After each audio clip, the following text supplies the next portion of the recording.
Bismillahirrahmanirrahim. Al-awwalu an-niyatu, yaitu bayanu arkanis sholati, menjelaskan tentang rukun-rukun sholat. Ada berapa rukun sholat yang lalu? Ada 17. Ada yang menyebutnya 13, ada yang menyebutnya 17, sama saja ya. Al-awwalu, dari 17 itu yang pertama adalah an-niyatu, niat. Ai bil qalbi, yakni niat itu adanya di dalam hati. Fala yajibu, maka tidak wajib an-nutqu, menyatakan biha, pada niat, bil lisani, dengan lisan. Lakin akan tetapi yusannu, disunnatkan, liyu'awinal lisanu al-qalba, liyu'awina, supaya membantu al-lisanu, lisan, al-qalba, kepada hati, untuk menggerakkan pada niat. La ibrata binutqil lisani, wala ibrata, dan tidak dianggap sah itu niat, binutqil lisani, dengan sekedar mengucapkan lewat lisan. Bi khilafi ma fil qalbi,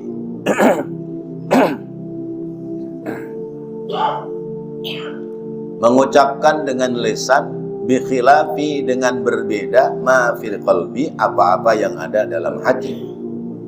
Ka'an, seperti misalnya nawa, niat seseorang adz-zuhra, salat zuhur, biqalbihi, dengan hatinya, wasabaqa, dan telah lewat, lisanuhu, lisannya, dalam mengucapkan niat, ila ghairihi, kepada selain salat zuhur. Wa yajibu, dan wajib, qarnun niyati, menyatakan niat itu, bitakbiratit taharrumi, bersamaan dengan takbiratul ihram. Li'annaha, karena bahwasanya takbiratul ihram itu awwalu wajibatis sholati, permulaan daripada kewajiban sholat. Bapak Ibu hadirin hadirat rahimakumullah, bahwa rukun sholat yang pertama adalah niat. Niat itu adanya di dalam hati.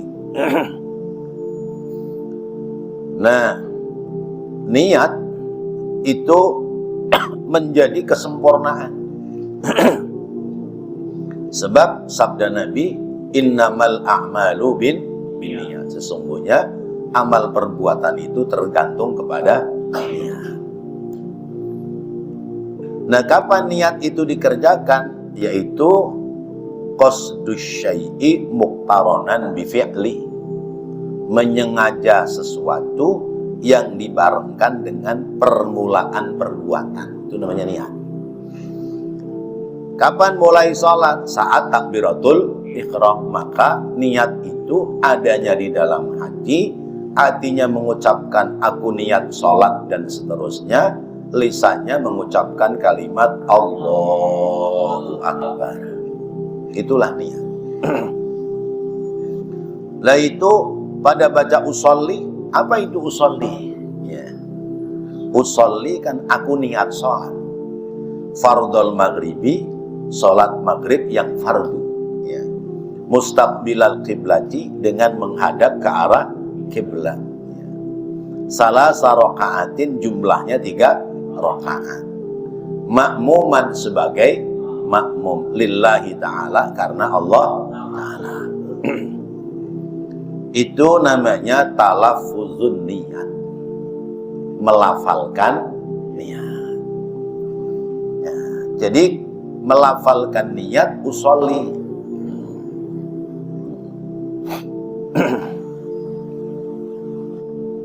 Nah, tapi niat yang sesungguhnya bukan pada lafal usolli, tapi niat yang sesungguhnya adalah diucapkan oleh hati berbarengan dengan takbiratul ihram. Karena itu mengucapkan niat hukumnya sunnah inda Syafi'iyah menurut madhab Imam Syafi'i. Menurut madhab Imam Syafi'i dan murid-muridnya Imam Syafi'i, melafalkan niat itu hukumnya sunnah. Dan melafalkan niat itu mengantarkan lisan kepada hati supaya sempurna dalam niat. Usalli fardul maghribi salasa raka'atin mustaqbilal qiblati adaan ma'muman lillahi ta'ala. Itu kita mengartikan sendiri ya. Lisan kita membaca, hati mengartikan. Nah, mengartikannya sebelum takbiratul ihram, ditarik masuk ke dalam hati. Boleh saat berbarengan dengan ngangkat tangan Allahu Akbar, boleh saat ada di tengah Allahu Akbar, boleh di belakangnya ya, dari kalimat Allahu Akbar. Yang penting masih berbarengan dengan takbiratul ihram. Itu namanya niat. Nah, terus bagaimana misalnya kerjaan sholatnya sholat asar, tapi niatnya sholat duhur? Pernah nggak begitu? Pernah nggak? Kemana tuh pikiran? Lagi ngelamun itu. Iya. Sholatnya isya, niatnya maghrib. Usolli fardul maghribi, padahal sholatnya sholat isya. Sah apa enggak? Ayo, bingung kan? Ya, dengerin tuh, ya. Nih, ka'anna wadzuhra biqalbihi wa sabaqa lisanuhu ila ghairihi. Orang hatinya niat sholat duhur, tapi lisannya ngucapnya sholat subuh. Boleh apa enggak? Boleh. Iya. Salah mengucapkan niat, tapi benar dalam kerenteknya hati. Tadi Bapak ketika wudhu, ya, ketika wudhu sebelum maghrib niat sholat apa? Maghrib. Kenapa usolli fardul isya'i? Mungkin lagi mikirin besok apa udah batas akhir bayar cicilan, misalnya gitu. Bisa jadi begitu. Duh, bayar cicilan besok nih. Mana udah nunggak 3 bulan. Kalau besok kagak bayar, ditarik nih motor. Misalnya begitu. Nah, itu kadang-kadang bisa merubah lisan. Lisan ini kan gampang berubah. Yang begitu boleh, sah. Ya, sah. Hanya salah mengucapkan niat. Tapi niat dari awalnya itu sudah niat mau sholat maghrib. Jadi kerenteknya hati tetap sholat maghrib. Tapi kalau niatnya lain maghrib, kerenteknya hati bukan maghrib, tidak sah. Ya, kerenteknya bukan sholat maghrib, ya, kerjaannya sholat maghrib, itu nggak sah. Tapi kalau cuma salah ngucap niat masih sah. Nah, kemudian wajib menyatakan niat saat takbiratul ihram, karena sholat itu permulaannya adalah takbiratul ihram. Karena itu mengucapkan takbir yang pertama itu telinga kita kudu dengar. Berulang-ulang kali saya sudah sampaikan. Takbir yang pertama itu, ya, mulut kita ngomong Allahu Akbar, ada suara yang sampai ke telinga kita. Jangan mulutnya doang melompong, ya, tanpa ada suara, itu tidak sah. Iya, jadi kudu keluar kalimatnya Allahu Akbar yang didengar oleh telinga kita. Jangan kenceng-kenceng, kenceng-kenceng makmum yang lain nengok sampean. Allahu Akbar, benar makmum di belakang. Wah, siapa itu? Imamnya geser rupanya. Ya. Ada imam di belakang. Ya. Ada ya imam siapa? Imam Haryanto. Namanya Imam Haryanto. Ya, itu di belakang terus, dia nggak pernah maju. Makanya kan ada tuh di dagelan ya. Ya. Tadi saya sholat maghrib ya. Imamnya ya di belakang. Wah, bagaimana? Orang imam di depan? Enggak, imamnya di belakang. Emang imamnya siapa? Imamnya Haryanto di depan gitu. Itu kan Haryanto bukan imam katanya. Lah terus imam yang di belakang siapa? Itu Imam Bukhari misalnya. Itu kan di belakang. Enggak bisa, enggak sah. Imamnya kudu di depan. Tapi yang di depan Haryanto bukan imam. Udah berantem dah tuh ya. Ya Allah. Ya, maka segala sesuatu harus pakai ilmu. Ini sepele ya, mengucapkan niat saat takbiratul ihram. Wa'lam, dan ketahuilah anna, bahwasanya lahum, bagi para ulama di dalam memaknai niat itu ada namanya muqaranatan haqiqatan wastihdharan haqiqiyan. Di kitab lain redaksinya saya lihat muqaranatan haqiqiyatan ya.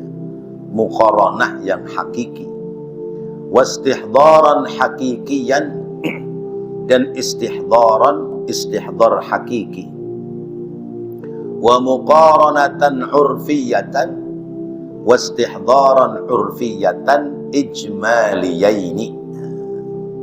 Apa ini maksudnya?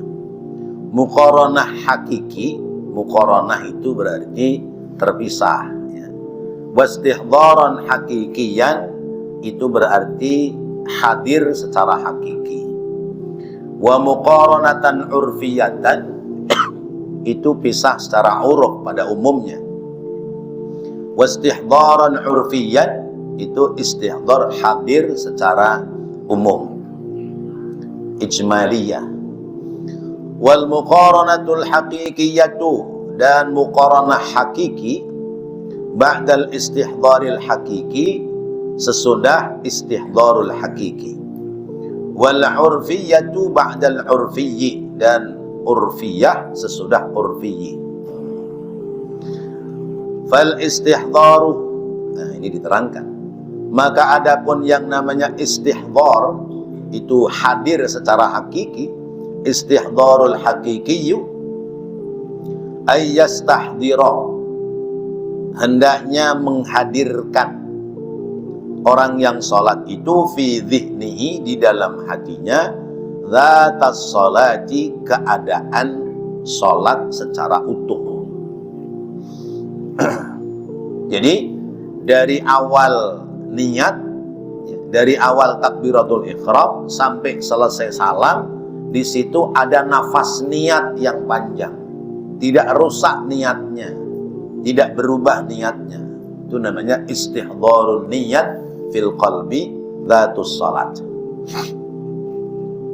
Ai arkaniha as-salasata asyara, yaitu pada rukun-rukun salat yang berjumlah 13 atau 17. Allati min jumlatiha, yang masuk dalam jumlah rukun salat itu an-niyatu, adalah niat.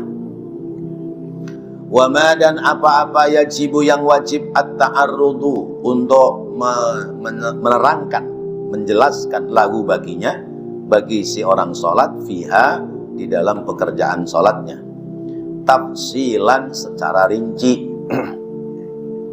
Bi ayyaqsida, dengan bahwa dia berqasad, berniat, bermaksud, kulla ruknin, tiap-tiap rukun dalam salat itu, bidzatihi, atas keadaannya, alal khususi, pada keadaan khusus.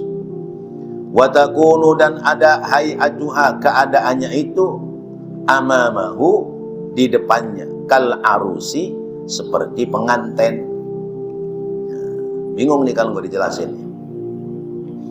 Wal muqaranatul haqiqiyatu, dan muqaranah hakikiyah, ayyaqruna, hendaknya menyertakan orang yang salat, hadal muhtadira, ya, atas yang ada di hadapan ini, bi awwali juz'in, dengan permulaan juz, bagian min ajza'it takbirati, dari bagian-bagian takbir.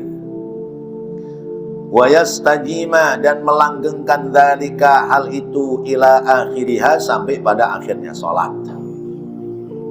Nah, di sini dulu jelaskan. Jadi orang sholat itu melafalkan niat berbarengan dengan takbiratul ihram. Nah, niat itu harus menjadi nafas pada setiap gerak rukun sholat. Artinya niat sholat itu dari awal sampai akhir sholat, itu namanya istihdharun niat bil qalbi. Niat kita sholat apa? Maghrib. Jumlahnya berapa? 3 rakaat. Ya. Kemudian ada pada waktunya atau luar waktunya. Ya. Awal waktunya, dalam waktunya. Terus kita ini jadi apa? Imam apa makmum? Jadi makmum. Maka hadirkan niat itu pada poin-poin ini sampai terakhir. Nah, kalau kita sudah istihdharul qalbi bin niyati, kalau hati kita sudah menghadirkan niat sholat dari awal sampai akhir, insya Allah sholat kita khusyuk. Karena apa? Terus dibentengi sholat kita dengan niat yang panjang dari awal sampai akhir. Maka kalau di tengah sholat kita merubah niat, itu bisa rusak sholat kita. Misal, ya, kita sholat nih, makmum, sudah dapat 1 rakaat, ya, ngambil rakaat kedua, di rakaat pertama sudah ragu. Karena apa? Bacaan Fatihah imamnya berantakan. Ya. Bismillahirrahmanirrahim. Alhamdulillahi rabbil alamin, misalnya begitu. Ya, ya maklumlah logat Jawa barangkali begitu. Ya, ya. Iyyaka na'budu wa iyyaka nasta'in. Ya. Terus siratal ladzina an'amta 'alaihim, misalnya begitu. Ya. Ghairil maghdubi alaihim waladdallin. Di Fatihahnya aja udah berantakan begini. Ya. Bagaimana surahnya ada tuh? Ya. Masih mending alamin. Kadang-kadang alhamdulillahi rabbil alamin. Aduh. Wah, nggak bisa ini kalau saya makmum sama imam kayak begini. Nah itu udah buru-buru rubah niat. Ya. Rubah niatnya apa? Niat mufaroqoh. Ya. Keluar dari berjamaah untuk menyelamatkan sholat kita. Tuh. Boleh begitu, sekalipun gerakannya tetap ngikutin gerakan imam. Kenapa? Sebab gerakan kita ngikutin gerakan imam itu menjaga perasaan imam. Kalau begitu kita mufaroqoh, gerakan kita tidak berbarengan dengan yang lain, pertama imam tersinggung nih. Yang kedua, jamaah tanda tanya, ini kenapa sih orang nih sholatnya kayak orang balapan aja, main dulu-duluan. Orang lain nggak ngerti kalau dia sudah mufaroqoh. Nah itu kan berarti dalam poin niat sholat yang ada kalimat makmuman berubah. Ya. Niat makmumannya berubah menjadi niat munfaridan. Ya, niat sendiri, bukan niat sebagai itu kudu disegerakan. Kalau ragu tapi masih ngikutin, ya, memisahkan apa enggak, itu bisa rusak sholat kita. Nah itulah makna istihdharul qalbi bin niyat.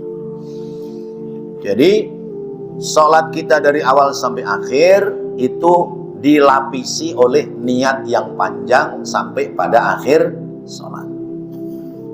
Tadi saya niat sholat maghrib, berarti sholat saya maghrib nih, dari awal sampai akhir ya maghrib ya 3 rakaat, maka nggak boleh lebih, nggak boleh kurang ya, pada waktunya menjadi makmum ya, menghadap ke arah kiblat. Nah, itu namanya taqrirun niat ya, menetapkan niat. Istihdharu fi dhihnihi dhatas sholati ya, menghadirkan hatinya tentang keadaan sholat, bahwa saya sholat maghrib ini dengan rukun-rukunnya yang berjumlah 13 macam rukun. Itu menjelaskan di dalamnya. Nah, maka disebutkan ayyaqsidar rukna ayyaqsida kulla ruknin bidatihi alal khususi ya, yaitu berqasad, berniat terhadap tiap-tiap rukun itu pada zatnya khusus, sehingga keadaannya ya, niat itu dengan pekerjaannya seperti orang sedang berhadapan, kayak hadapannya pengantin. Masih ingat nggak Pak dulu jadi manten? Ya, habis ijab qabul dibawa ke kamar ya, di kamar kita kan berhadap-hadapan sama istri kita. Bagaimana? Kedip nggak kira-kira? Ya, nggak kedip-kedip ya. Ya Allah, biniku cakep banget nih rupanya nih. Kemarin kayaknya biasa-biasa aja, ini dirias jadi cakep nih. Nah, gitu begitu kira-kira. Jadi mengontrol hati terus, mengontrol hati terhadap pekerjaan nih, niat yang sampai selesai. Nah, itu pertama. Lalu kemudian wal muqaranatul haqiqiyatu ayyaqruna hadzal mustahdira bi awwali juz'in min ajza'it takbirati wa yastajima dzalika ila akhiriha. Kemudian muqaranah hakikiyah itu ya tidak begitu-begitu amat gitu. Tapi menyertakan menyertakan niat ya, di hadapan kita dalam sholat, menghadirkan niat dari permulaan sholat, yaitu takbiratul ihram ya, sampai pada akhir sholat. Wal istihdharul urfiyyu ya, kemudian istihdharul urfi, menghadirkan secara urfi ya. Ay yastahdhira hay'atas sholati ijmalan, yaitu menghadirkan keadaan sholat secara global ya, nah, seluruhan. Udah pokoknya saya sholat maghrib ya, dari awal sampai akhir gitu. Nggak merinci jumlah rukun-rukunnya, sebab yang bisa merinci jumlah rukun-rukun dalam sholat orang yang sudah ngaji ya. Yang sholat kan banyak, yang ngaji banyak apa sedikit? Mengkenapa? Berarti yang sholat tapi nggak ngaji udah bisa. Makanya nggak perlu ngaji. Nah, kita yang belum bisa maka nggak ngaji. Bener nggak nih kesimpulannya? Bener, kira-kira begitu dah. Iya. Iya. Nah, husnudzon kita yang ikut sholat tapi nggak ngaji berarti sudah bisa, sudah ngerti. Nyatanya kadang-kadang terbalik. Ya. Yang udah ngerti pingin lebih paham. Ya. Yang belum ngerti malah pokoknya yang penting saya sholat. Nah, itu namanya hayatus sholat ijmalan ya. Menghadirkan keadaan sholat secara global. Bi'ayyaqsida, dengan bahwasanya ia menyengaja fa'laha, mengerjakannya sholat, wa yu'ayyinaha, dan menentukannya sholat min duhrin aw asrin, seperti sholat duhur atau asar, wayanwiyal faridota wayanwiyal faridota, dan niat fardu, sholli fardhu duhri arba'a raka'atin mustaqbilal qiblati adaan ma'muman lillahi ta'ala Udah, pokoknya saya niat sholat duhur. Kalau saya makmum yang ngikutin imam, bagaimana imam dah. Gitu. Tanpa merinci jumlah rukun yang dikerjakan di dalam sholat. Karena kan tidak semua orang sholat ditanya, berapa rukun sholat? Nggak tahu. Gitu ya. Itu namanya apa tadi? Muqaranatul hakikiyah. Ya. Banyakan mana antara merinci sholat dari awal sampai akhir dengan yang pokoknya sholat. Merinci itu yang sudah paham, yang belum paham, pokoknya saya sholat di kota aja dah.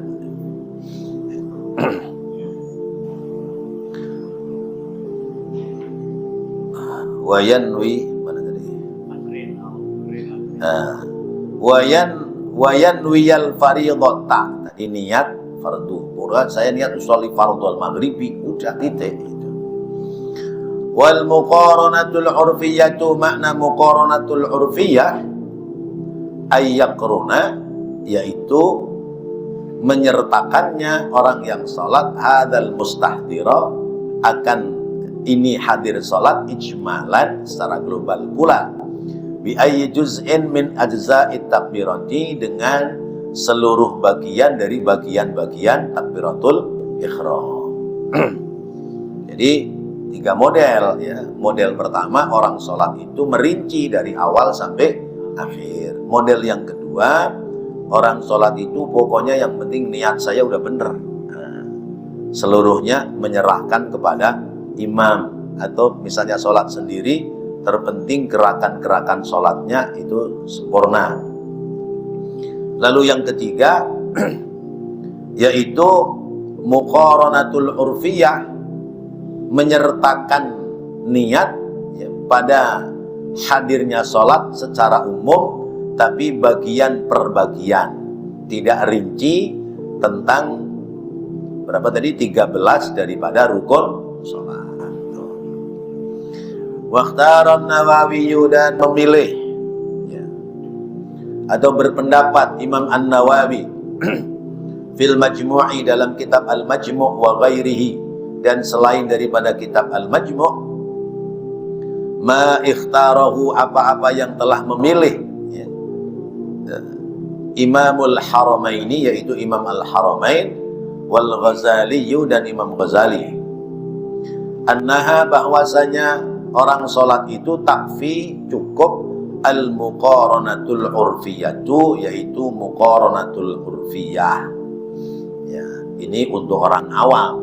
Untuk orang awam, yang penting saya sudah menentukan sholat saya sholat duhur ya pasti 4 rakaat, tapi saya nggak tahu jumlah rukunnya ada berapa ya. Sekalipun semua dikerjakan, tapi nggak tahu jumlah rukun ada berapa. Karena kan antara rukun dengan sunnah, antara sunnah ada sunnah ab'ad, ada sunnah hayat. Nah itu nanti kita kaji semua, mana yang rukun, mana yang sunnah ya. Mana yang rukun qalbi, mana yang rukun qauli, mana yang rukun fi'li. Sunnah, mana yang sunnah ab'ad, mana yang sunnah hayat. Orang sholat harus sampai pada titik ini. Jangan rubuh-rubuh gedang ya. Jangan ketebrak-ketebruknya doang, tapi kudu tahu. Itu sholat. Nah, karena apa? Sholat itu adalah alat ya, mendekatkannya diri seorang hamba kepada Allah. Jadi ada aturannya, nggak asal sholat.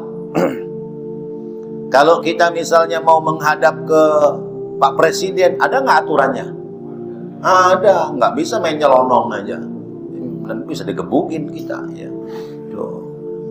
Tahu-tahu ke Istana Merdeka sana ya, nyelonong aja masuk, di depan sudah dipalang sama itu tentara ya, tentara yang pada berdiri di depan pintu itu. Tuh kayak patung ya. Diri aja, tapi itu orang itu. Kita masuk aja udah diuber sama dia. Kalau kita bisa loncat ya, nanti ke pintu berapa tahan lagi ya sama pas pampresnya. Nggak bisa sembarangan. Apalagi kita mau menghadap Allah, nggak boleh sembarangan. Ya, datang ke kelurahan aja mau ketemu Pak Lurah langsung bisa ketemu apa enggak? Enggak, diberhentiin dulu, Pak mau kemana? Mau ketemu Pak Lurah, ada keperluan apa? Keperluan ini, udah janji apa belum? Ya, udah misalnya.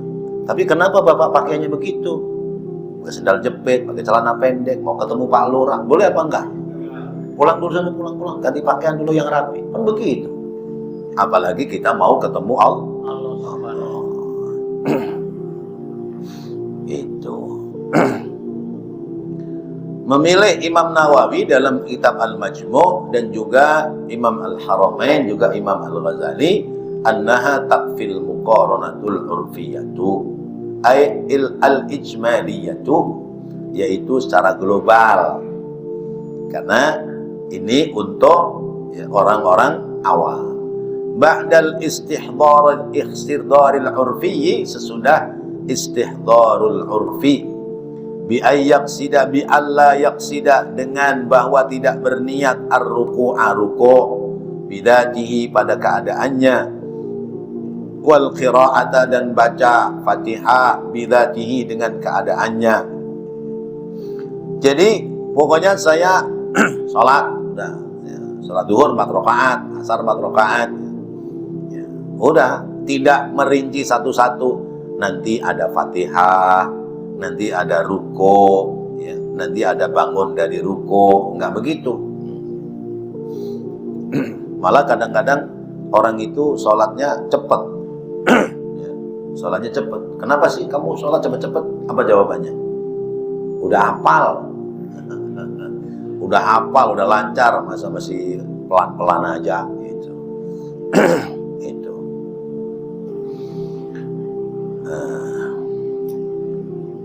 Jadi tidak merinci satu persatu, nanti ada baca Fatihah, nanti ada ruko, ada bangun dari ruko, ada sujud, tidak seperti itu. Wa hakadha, dan demikianlah li'annal muqaranatal haqiqiyata, karena bahwasanya muqaranatul haqiqiyah ta'jizu anha al-qudratul basyariyatu ghaliban. Karena bahwasanya muqaranatul haqiqiyah, mengerjakan sholat dengan niat seperti yang poin pertama, itu ta'jizu anha, ya, lemah ya bagi setiap orang sholat anha yang menggunakan dengan muqaranatul haqiqiyah. Al-qudratul basyariyatu, yaitu kemampuan dari setiap orang. Kemampuan orang berbeda-beda, ghaliban pada umumnya. Pada umumnya seperti itu. Sudah sampai di sini, ada yang mau menambahkan? Ya.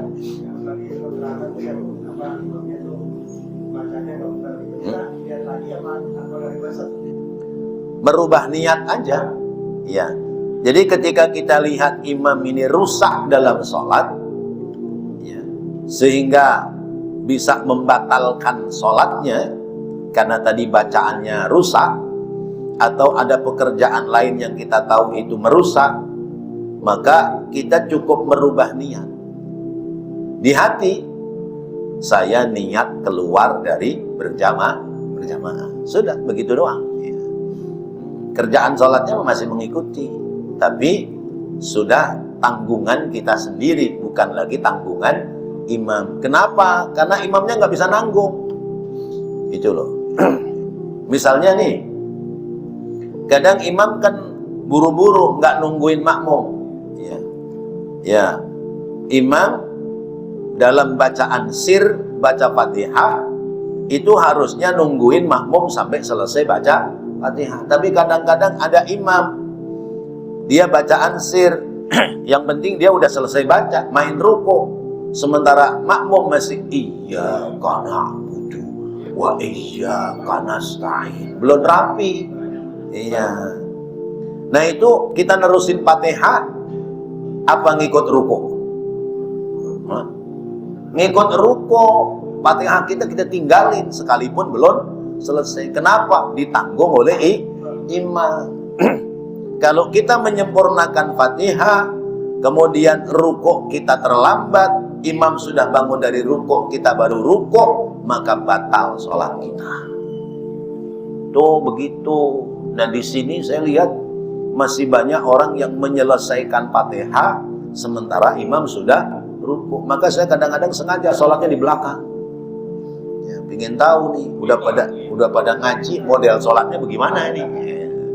Termasuk ketika sujud seperti apa kakinya.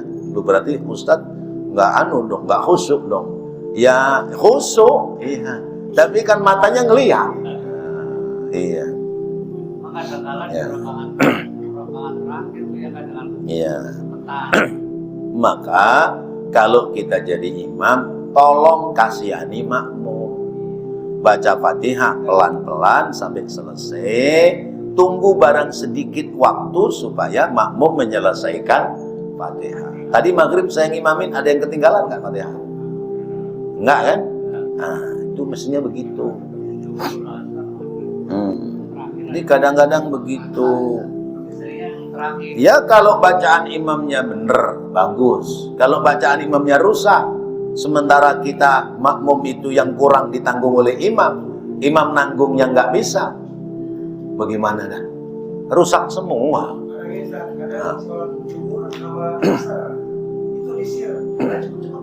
Nah itu dia, emang pada mau kemana sih? Cepet-cepet sholat. Orang paling juga masih pulang ke rumah. Iya, itu. Ya. Betul. Maka tadi saya sampaikan yang sholat sir kadang-kadang imam itu ngambil nikmatnya sendiri. Ya. Tidak mikirin bagaimana keadaan makmum. Nah, kalau kita namanya baca surah, baca Fatihah, baca surah, perhatikan makmum. Sekiranya makmum sudah selesai Fatihah, baru kita ngajak ruku. Kalau makmum belum selesai, kan kadang-kadang kan makmum yang di belakang imam persis kan ada yang bacaannya kedengeran sama imam. Ihdinas siratal mustaqim. Oh, baru ihdinas siratal mustaqim, no, misalnya gitu. Kecuali kalau memang makmumnya lelet, ya kita tinggal. Jangan sampai imam nungguin Fatihah makmum berdiri sampai setengah jam. Misalnya, ya nggak mungkin sih. Tapi kan bisa jadi seperti itu. Jadi ya yang sekiranya pas buat baca Fatihah begitu. Termasuk baca surah. Baca surah itu, ya, namanya orang baca Al-Quran itu sebaiknya tahu maknanya. Sehingga pelan-pelan dalam membaca itu memahami maknanya. Karena itu baca Al-Quran tidak sekedar bagus dalam bacaan, tapi kudu paham maknanya. Kalau paham maknanya, meresapi, maka makin khusyuk dalam sholat. Nah, makmum pun bisa menerima ya, dengan khusyuk. Misalnya, inna a'tainakal kautsar. Ya, sesungguhnya kami Allah telah memberikan kepadamu wahai Muhammad nikmat yang banyak. Ya.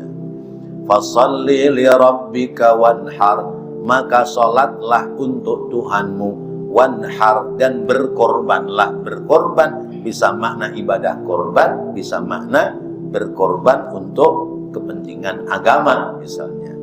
Fasholli li rabbika wanhar, inna syani'aka huwal abtar.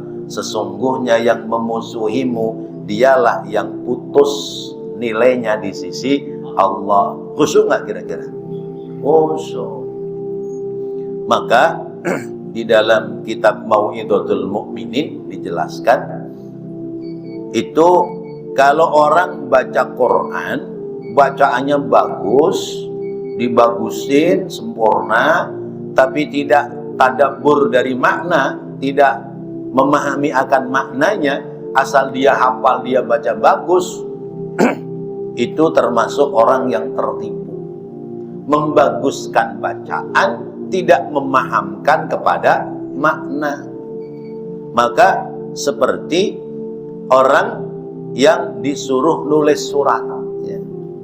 Misalnya saya nyuruh orang tulis surat kepada yang terhormat Tuan Raja, bahwasanya orang yang membawa surat ini nanti tolong dilaksanakan hukum mati karena sudah melakukan banyak kesalahan dan dosa. Udah. Itu yang nulis baca apa enggak? Iya. Ya nulis kan sambil baca kan. Tapi tahu enggak maknanya? Kalau tahu, mau enggak dia nganterin surat?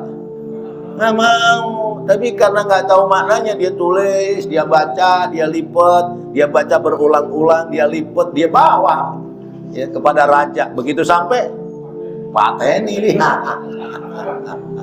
Nah itu kita bagusin bacaan tapi nggak ngerti maknanya. Apalagi niat bagusin bacaannya bukan karena Allah, makin jauh dari sempurna. Masya Allah.